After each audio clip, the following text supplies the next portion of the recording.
بسم الله الرحمن الرحيم. السلام عليكم ورحمة الله وبركاته. الحمد لله رب العالمين. اللهم صل على سيدنا محمد وعلى آل سيدنا محمد. سبحانك لا علم لنا إلا ما علمتنا إنك أنت العليم الحكيم. Rasulullah sallallahu alaihi wasallam telah dipuji oleh Allah Subhanahu wa taala dalam firman-Nya, wa innaka la'ala khuluqin azim. Sebab itu Rasulullah SAW menjadi contoh baik untuk kita semua. Laqad kana lakum fi Rasulillah uswatun hasanah. Teladan yang baik. Yang harusnya kita sebagai umat Islam yang mencintai Rasulullah SAW dan mengikuti Rasulullah SAW harus mempelajari juga sirah dan sejarah Rasulullah SAW. Ketika Rasulullah SAW mengalami sebuah ujian, seorang anak Yahudi masih usia anak, tapi suka membuang sampah di hadapan pintu Rasulullah SAW. Rasulullah SAW setiap pagi keluar dari rumahnya sendiri SAW dengan tangan yang mulia dan penuh keberkahan mengangkat sampah itu dan membuang di tempatnya.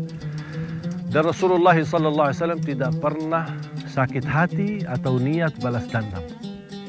Ketika satu hari sampah itu tidak ada di hadapan pintu Rasulullah SAW, Rasulullah bertanya. Dan sahabat menceritakan anak itu yang suka membuang sampah di hadapan pintu Rasulullah SAW sedang sakit. Dan Rasulullah SAW mengajak sahabatnya, ayo kita silaturahim.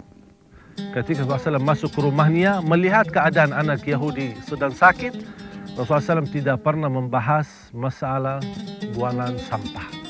Tapi Rasulullah SAW bahkan mengajak kebaikan, mengajak beliau masuk Islam, beliau tertarik dan begitu kemuliaan akhlak Rasulullah SAW dan mengucapkan dua kalimat syahadat, asyhadu an la ilaha illallah wa asyhadu anna Muhammad Rasulullah, dan anak Yahudi habis itu langsung meninggal dunia. Dan Rasulullah SAW keluar dari rumah anak Yahudi itu dengan muka yang berseri-seri, senang, bahagia, bangga. Dan Rasulullah SAW mengucapkan, Alhamdulillah alladhi anqadhahu bi minan nar. Alhamdulillah saya bahagia dan senang karena anak Yahudi diselamatkan dari siksa neraka Jahannam. Bahkan lebih istimewa yang menunjukkan begitu mulianya akhlak Rasulullah SAW dan menjaga kebaikan. Rasulullah SAW mengenal seorang Yahudi sudah tua, tidak punya siapa-siapa yang melayani dia. Orang Yahudi itu tua, sakit, bahkan cacat, tidak bisa jalan. Rasulullah SAW suka sendiri datang ke rumahnya dan masak makanan sendiri. Habis matang masakannya, habis siap masakannya, Rasulullah SAW sendiri yang menyuapkan kepada orang Yahudi itu. Tapi orang Yahudi juga buta. Seorang tunanetra yang tidak bisa melihat siapa yang memberikan suapan makanan itu. Rasulullah SAW terus memberikan suapan makanan tersebut, tapi seorang Yahudi itu mencaci maki Rasulullah SAW.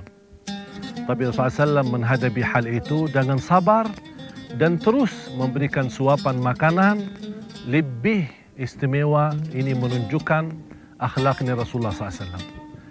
Apalagi di bulan suci Ramadan, pemirsa yang dimuliakan Allah Subhanahu wa taala. Kita semua sebagai umat Islam pasti mencintai Rasul. Tapi tidak cukup dengan berkata aku cinta. Tapi perilaku kita masih jauh.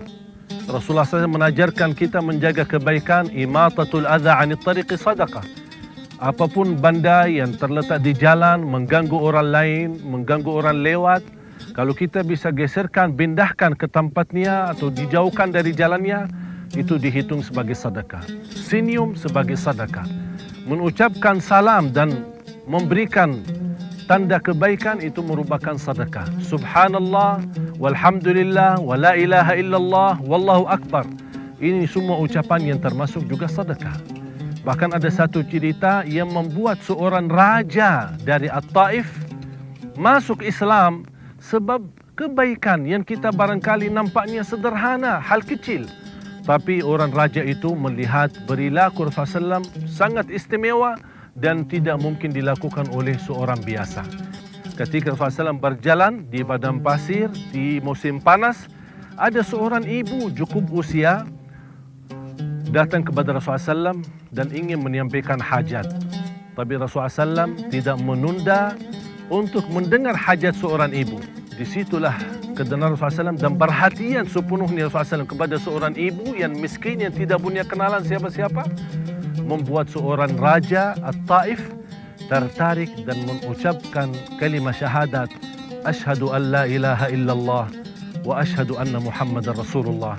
Dan inilah kebaikan yang selalu kita jaga, apalagi di bulan suci Ramadan. Bismillahirrahmanirrahim. Alhamdulillahi Rabbil Alamin. Allahumma salli ala Sayyidina Muhammad wa ala ali Sayyidina Muhammad. Allahumma inna nas'aluka min khairi ma sa'alaka minhu abduka wa nabiyyuka Sayyiduna Muhammad sallallahu alaihi wasallam. Wa na'udzu bika min syarri ma sta'adzaka minhu abduka wa nabiyyuka Muhammadun sallallahu alaihi wasallam.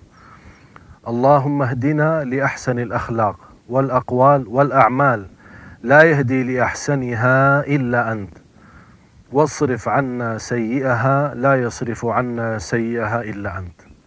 Ya Allah, makmurkanlah kehidupan kami dengan akhlak yang mulia, akhlakun hasanah, akhlakun karimah. Ya Allah, berikan kepada kami kemudahan agar kita bisa menjaga ukhuwah Islamiyah kita, apalagi di bulan suci Ramadan.